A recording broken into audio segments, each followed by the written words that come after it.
Avant de se mettre à table, quelques mots de conclusion de notre président. Je vous en prie, Emmanuel, à vous de parler.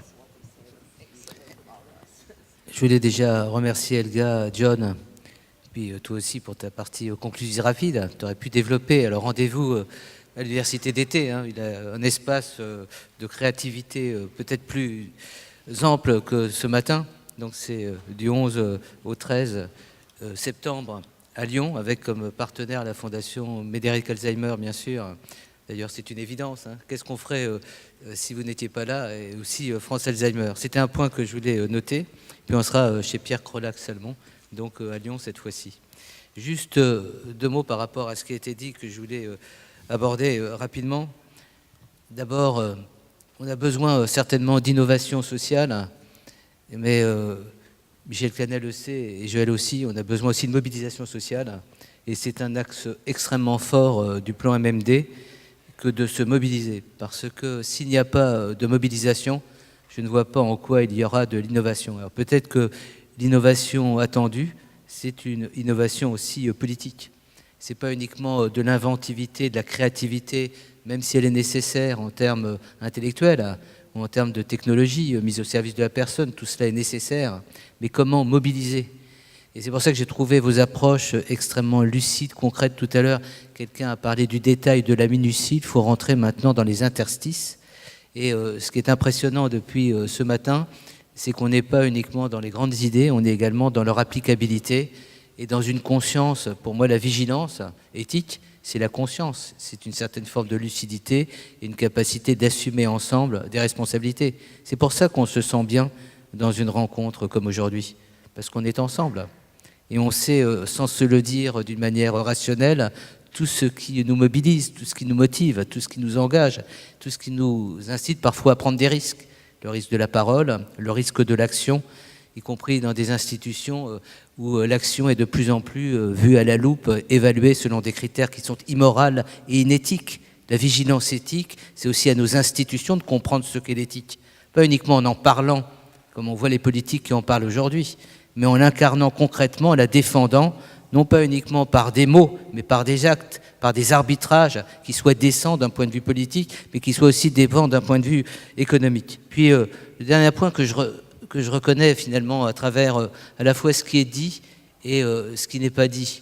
Parce qu'on a affaire, et je l'observe moi depuis des années, parce qu'on s'est investi dans un domaine, moi encore une fois, je ne suis pas un spécialiste de la maladie d'Alzheimer. Vous êtes des gens extrêmement pudiques. Et vous mettez quelquefois de côté la dureté au quotidien de cette confrontation aux vulnérabilités. Je dirais, et ce sera mon dernier propos, nos vulnérabilités, ce sont nos forces. Tout à l'heure, on parlait de voir la personne malade, mais également ses proches, dans ce qu'elles apportent, dans ce qu'elles signifient, dans leurs capacités, dans ce qu'elles sont en quelque sorte des forces et des alliés et des partenaires. Bref, on doit avoir un regard qui se transforme. Et je dirais que j'attendrai aussi, et peut-être que des gens comme Fabrice Hill pourront être des relais précieux. On a les chercheurs en sciences humaines et sociales, mais on a aussi les gens qui sont imbus d'incarner dans notre société le milieu des intellectuels, c'est-à-dire nos penseurs. Je ne parlerai pas uniquement de nos politiques. Où sont nos penseurs dans ce domaine? Ils ne commencent à s'émouvoir que quand ils sont concernés à titre personnel ou pour un de leurs proches. En quoi ils font de ces questions qui sont des questions vitales pour notre société, une question qui se pense, qui se dit et qui est créative, puisque beaucoup de gens l'ont dit, notre société, elle n'est pas uniquement confrontée à la maladie d'Alzheimer, celle des autres, mais elle est aussi alzheimerienne quelque part.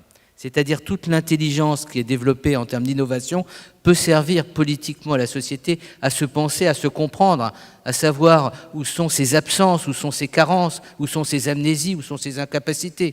Donc vous voyez à quel point, et je termine sur ce point, vous êtes précieux les unes et les autres. Je le dis sans démagogie aucune, parce que je le rencontre au quotidien, ce précieux.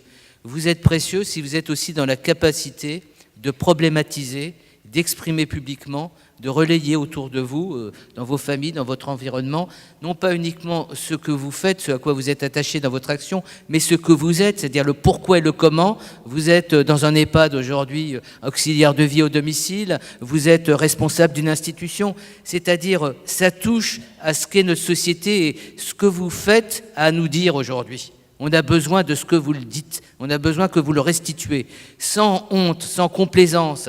Et je termine, et je l'ai dit à plusieurs reprises, moi ce qui me frappe, quand on se déplace dans certains EHPAD ou qu'on rencontre certains groupes, certaines associations qui travaillent, ce qui m'a énormément frappé, c'est ces personnes qui sont sur le front, qui sont engagées plus que beaucoup d'entre nous.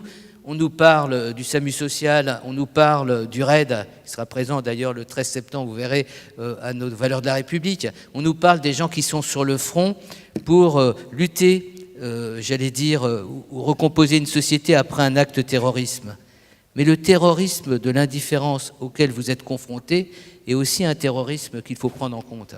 Probablement que ça ne fait pas autant d'éclat et que le ravage n'est pas aussi percutant immédiatement. Mais si vous interrogez ce terrorisme de l'indifférence, ça saccage des vies humaines, ça saccage une société dans ses valeurs. C'est pour ça que je dis que je suis frappé quand des professionnels nous disent qu'ils n'osent même pas dire qu'ils travaillent auprès de personnes entre guillemets démentes. Comme si la démente les atteignait, comme si c'était stigmatisant, alors que ça devrait être une fierté. Donc merci à Médéric Alzheimer de nous rendre fiers de la fierté à partager avec celles et ceux qui agissent au quotidien. Et sachez que même si nos politiques ont d'autres priorités dans leur cocanerie qu'à s'occuper de ces questions, il est dans la cité des gens qui, sans être politiques, comprennent que ce que vous faites est le plus beau de notre politique. Merci de votre attention.